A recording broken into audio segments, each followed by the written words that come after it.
Hey everyone, welcome back to my channel. If you're new here, welcome. So the fall 2018 Sephora Vib sale has begun. They're actually calling this the Beauty Insider Event Holiday Bonus.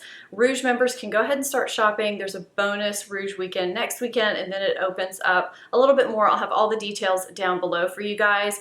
I am doing two videos for this because I've done a lot of Sephora shopping somewhat recently and have a lot of favorites to share with you guys. With this video, I'm going to be talking a lot about staple products, everyday products, products that I reach for a ton lately. Part two is going to include gift items, things I might want, also some things that have become daily essentials for me as well, and more splurge-worthy items. So definitely stay tuned for next weekend's video too. If you're not subscribed, you may want to subscribe so you don't miss that video. I'm doing these videos for the sole purpose of helping you guys make better buying decisions, not to enable you so that you just go spend all your money. These are really things that I believe are worth the money. So let's get started with the 15 for this video. I think I'm going to start with face and makeup and then move on to skincare and hair care and just keep it in that order for this particular video.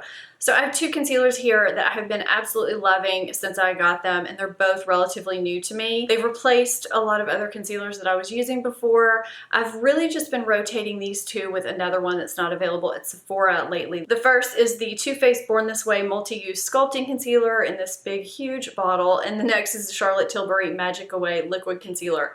They're both really good. I do not know how to pick a favorite. If I could even pick a favorite, I am going to be doing an updated concealer favorites video soon because I have some steady favorites that I've been using a lot since I filmed my last dedicated concealer videos. So I want to do that for you guys. But these two will definitely be on there. If you have dry under eyes or textured under eyes and dark circles, these are really great. I do have dark circles and texture and dryness and the whole deal under my eyes despite my face being oily combo. You know, when you get to be in your 40s, it's kind of hard to find a concealer that works really well, that does what it's supposed to do, that covers and doesn't emphasize lines, and that just kind of keeps your under eye area hydrated and not crinkly looking as the day goes on. These two do that for me and they cover well. I just feel like both look really nice. Neither one of these ever look cakey or look too much or look unnatural, which I really like, but yet they offer a great amount of coverage. Okay, I'm gonna stick with the face, and I think that I have recommended this product in possibly every single video that I have ever done recommendations for, and that is the Hourglass Veil Primer. I have the big tube size because I can't tell you how many of the regular bottles I've gone through. I finally just got a tube, and when I travel, I have the travel size and I just refill it with what's in this. I will never be without this. What I love about this is that you apply it like a lotion and it sinks in. You only need a pea-size amount, and it really does what it's supposed to do as far as making your pores look smaller, foundation lasts longer, it keeps my oil away, and it's also water repellent. A lot of people don't know that, but if you live in a hot area like I do, and you know, sometimes you sweat on your face, your makeup won't slide off as easily because you have a really good primer underneath it. I just love this stuff. I really don't think it's solely made for oily skin either. It is mineral based. It's just a really great product. I was holding this Too Faced Primed and Peachy Matte Skin Perfecting Primer in my other hand while I was talking because I recently got this to try, thinking they'd probably be equivalent. For me, they're not. The Hourglass Veil just continues to win. It works so well with so many different foundations. This one is good if you need a little more mattifying, but I do find it's not as compatible with as many foundations for me as the Hourglass Veil. This is just one of my holy grail primers. The foundation I'm going to focus on for this video, and there's a reason why I'm putting the other ones in the other video, you'll have to stay tuned to see why, is the Dior Backstage Foundation. This has quickly become almost a daily foundation for me when I just need to go somewhere and I need to look natural, but my makeup needs to not melt off my face. It needs to last a long time. I've heard that this works well for dry skin too. I do have a review on it. I'll link you to it, but this is just a great foundation. I am in the shade 2.5N. If you want to see other foundation shades that I have a link down below, and I actually started a concealer shade match list too. I'll be sure and link that down below for you guys too. But this Dior foundation is just really a great skin-like foundation that doesn't make me oily too fast. It's just great. I love it. I have two powders I'm recommending in this video that I'm not sure if I can ever be without them again. That is how much they have become staples for me. The first is the Charlotte Tilbury Airbrush Flawless Finish Powder, and look how many fingerprints are on that thing. I'm in the shade 1 Fair in this. I'm not a fair person. I'm typically light, medium, warm toned. I got Fair to act as a translucent powder if I ever want to set my face, or particularly set my under eye area. I don't want anything to change the color of my makeup, and this works really, really well for that. Again, if you have dry textured under eyes and you are really hesitant about setting your under eye area because it always looks cakey or dry or heavy, this powder is the powder to try. It's so good. It's beautiful on dry skin, on oily skin. You can use it to set your makeup. You can use it to touch up with. You can use it as a finishing powder. It's really just a great pressed powder. I like to travel with it too because it is so sleek and easy to throw in a travel bag. I'm going to link you to my September favorites, I think it is, down below, where you can hear me just rave to death about the new Lancome Long Time No Shine Translucent Powder. I am going to give you the quick and dirty in this video because I have a lot of products to get through.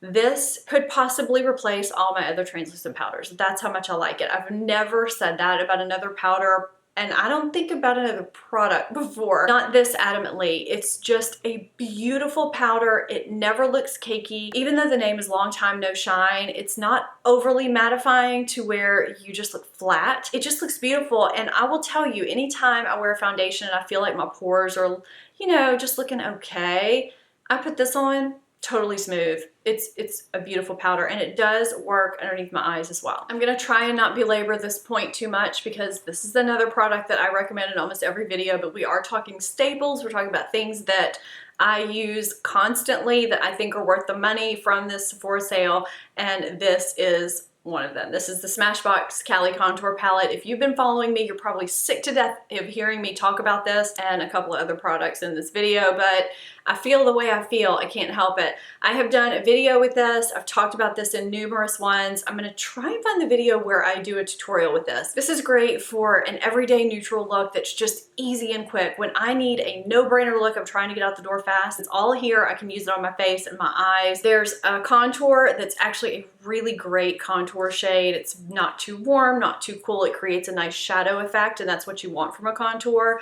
This highlight is just beautiful. The texture is great. It just gives a nice result. It's not too over the top, but it's not too subtle either. It's like the Cinderella of highlighters. And this bronzer is a nice kind of light bronzer, but it does build, which is nice. I don't like having a bronzer where it lays down too much product at once and then you have to diffuse it. I would much prefer to build. I don't usually set my under eyes with this shade right here. Some people may though, if they have a little less texture than I do. I'm just very particular about what I use under my eyes. I've used this on the brow bone. I've used this kind of down the center of the nose because I don't like to use shimmer there since I am oily, but it kind of highlights that area. And you know, you can use it on the lid if you want. There are multiple ways you can use that powder, and you can use it underneath your eyes. I just personally don't. This highlighter shade is probably the one that I use the least just because it's a little bit deep to go on my face. I usually use this for a lid color if I am using it on my eyes. This blush is one of the most universally flattering blushes I've seen on anyone. I've seen other people use it in their videos and it looks really great on them. It's just an easy no-brainer blush. I love this palette. Speaking of palettes, I did replace my Too Faced Natural Eyes palette, the one in the 10, with this updated version.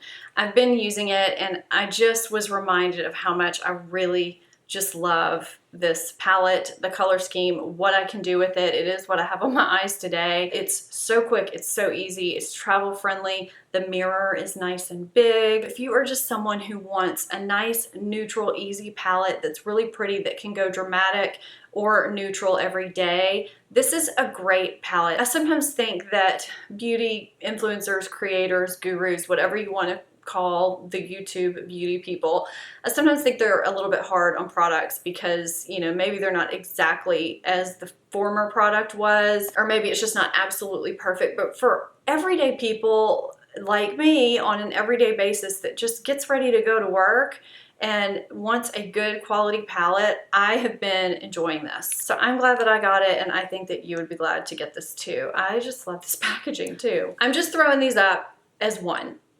Maybe that's cheating, I don't know. But I think if you've been toying with getting any one of the Anastasia palettes. I am saving the sultry for the other video. There's a reason for that. I will talk about it in that video. But I'm talking about everyday staple palettes, everyday staple products in this video. And that one's a little bit dressier to me. So these, depending on the color scheme that you want, are great palettes to have because there is such a variety. I mean, everyone is pretty much familiar with Modern Renaissance. It's got some of the reds, but you can also get a really great neutral look with this. The quality of Anastasia shadows is wonderful, and that's why people continue to buy her palettes and collect them and end up with so many, and that's why people talk about them all the time.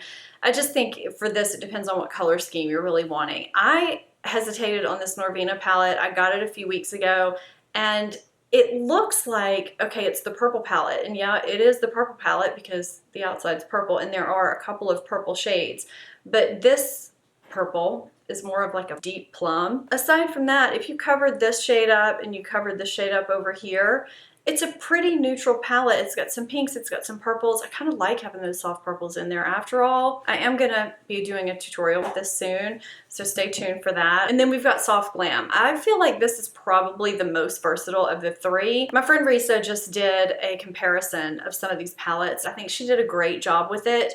And this one, it's warm, but it's very versatile. The Norvina is cooler and has some pops of color, and then the Modern Renaissance has more of the warm tones. For an everyday palette, it's really just picking the one that you want the most. And you know what I forgot to bring up, because it was kind of hidden back here, is this Sapphire Beauty Blender. I don't know what it is about this particular shade, but it is different than other beauty blenders that I have. If you're thinking about getting or replacing a beauty blender, I think that this is the one to get, Sapphire. I love this thing. I would replace this one in a heartbeat over any of the other colors, I feel like. I don't know why. I don't know what it is about it, but something is different. And if you've been following me for any length of time, you know I'm going to recommend Armani No. 9 Cold Copper Eye Tint. This is a staple for me if I want to get ready quickly. I think that's a theme in this video all of a sudden. It's got a taupey undertone to it, but it's more special than just a taupe. It stays on your lids the way you apply it. So right here, it's kind of wet. It will not change from this,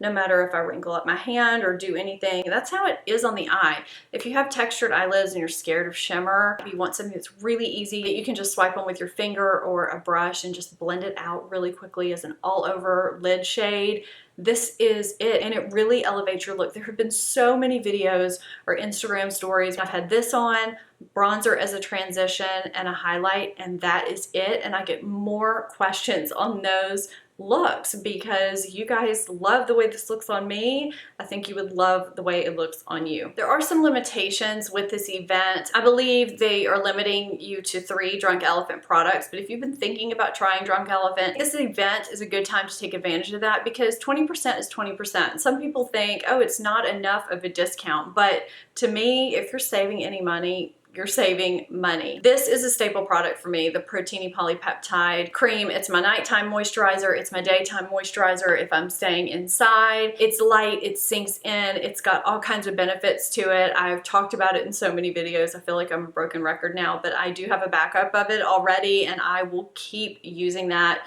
I just don't see myself not using that. So I'm just going to give you 3 more Drunk Elephant products that kind of stand out to me so that you can decide what you want, and it may be a totally different Drunk Elephant product or no Drunk Elephant product. But there's something about this line that I just really like. It really agrees with my skin. This is the Marula oil. I think they offer this in a smaller size too if you just want to try it out. I use a drop or 2 of facial oil every single night. I just pat it in my skin, and it helps balance my skin so that I'm not so oily in my T-zone. I've tried a lot of oils over the years, and this is the one that I keep coming back to. There's something about the texture, the way it feels, the way my skin looks in the morning. It just really works for me. Drunk Elephant came out with a new product, so thankfully you can get that during the Sephora Vib sale.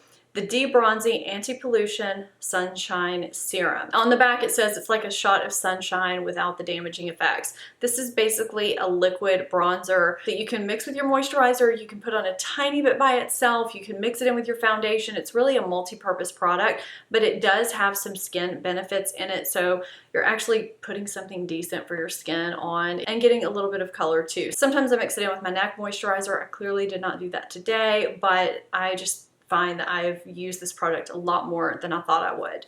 The last product is the Sephora Day Serum. I feel like a lot of people really love this product. There's a lot of vitamin C serums on the market, and this is also one that I keep coming back to. I've used a lot. I like quite a few that I've tried and talked about them with you guys. I just like to try different things to see what works for me, and this is one. It sinks in nicely. I use this in the morning as my first step after cleansing so that I get that antioxidant protection throughout the day. I just think it's a great product. It's hard to find a good quality vitamin C product that agrees with your skin and actually does what it's supposed to do, and this is one that does that. Another product that I love and have repurchased multiple times, and I will be getting a backup, is the Kiehl's Creamy Eye Treatment with Avocado. This is my daytime eye cream. It's got kind of a weird texture. If your hands are wet or your under eye area is wet in any way, it won't stick. I don't know why that is. I just take a tiny amount and pat it under my eyes, let it sink in, and it sinks in. And sometimes I can pat a little bit more and kind of plump those creases out underneath my eyes. It's just a great hydrating eye cream that I personally need during the day. I like to use treatment eye creams at night and hydrating ones during the day because my under eye area just needs that hydration, and this one is really, really good for that. I never thought that I would spend this on a deodorant, but this deodorant has worked for me when others have completely failed. And after I had my disaster with natural deodorant, I just decided, you know what, I'm going to try the Donna Karan, and it's a really, really great product. It's not a natural deodorant, but if you're someone like me who has just not been able to wear natural deodorant because it gives you a rash or something, this is a good alternative. I never thought I would spend this because I just thought, why do you need to spend this kind of money on a deodorant when there's so many at the drugstore to choose from? But for some reason, none of them were really working for me long term. Like by the end of the day, I just felt kind of gross, or they would just stop working after a few weeks. They just wouldn't work as well and I'd have to switch. I can't remember when I got this. I'm on the same stick. This lasts forever. I don't know if it's how they make it, but it's not as soft as regular deodorants, so it lasts longer. So you do get what you pay for, I think. It's got a nice soft powdery scent, but it's not baby powder. It's kind of a sophisticated powder scent. I am glad to have finally broken down and tried that deodorant. It's really good. I'm lumping these two into one too because they're the same brand. I have the IGK Beach Club Volumizing Texture Spray and the IGK First Class Charcoal Detox Dry Shampoo. I use each of these on a regular basis. I had at first gotten Beach Club from the Sephora Summer Saviors Favorites set. I discovered a few hair products through that, but I've been using this a lot. It's a great texturizing spray if you wear your hair curly or wavy and you want texture without feeling like your hair is completely gunked up with product. This is really good. The dry shampoo is right up there, if not maybe a rung higher than my other favorite, the Living Proof dry shampoo. Both are really good. Neither leaves a white cast. I feel like this one lasts me a little bit longer, and so I get a little bit more for my money, but both of them really help my hair to feel, you know, not completely dirty all day if I do go a day between washings. And it just says that the charcoal powder lifts the dirt and buildup while it absorbs oil and sweat, and white tea powder soothes scalp and strengthens hair follicles. So there is some science to what it does for sure. And I think this is just a really great performing dry shampoo. I used to be fine with some of the other more popular dry shampoos that you hear about at the drugstore and wherever. But it's funny, after you find one that is actually really good for you, you can't go back to using the other ones because then you start realizing that they weren't as great as you thought they were, that your hair did feel dirtier earlier during the day, or that they left a weird cast on your hair. These are just both really, really great. Now, I haven't done a tally for how many products I have in video number 2. I think it's around the same amount, but again, different types of products. I've got some fun stuff in that video, so definitely subscribe if you're not subscribed, and be sure and watch next weekend's video. Watch other videos too, but definitely watch the Sephora recommendations video for next weekend. Thank you guys so much for watching, and I will see you in my next video. Bye-bye.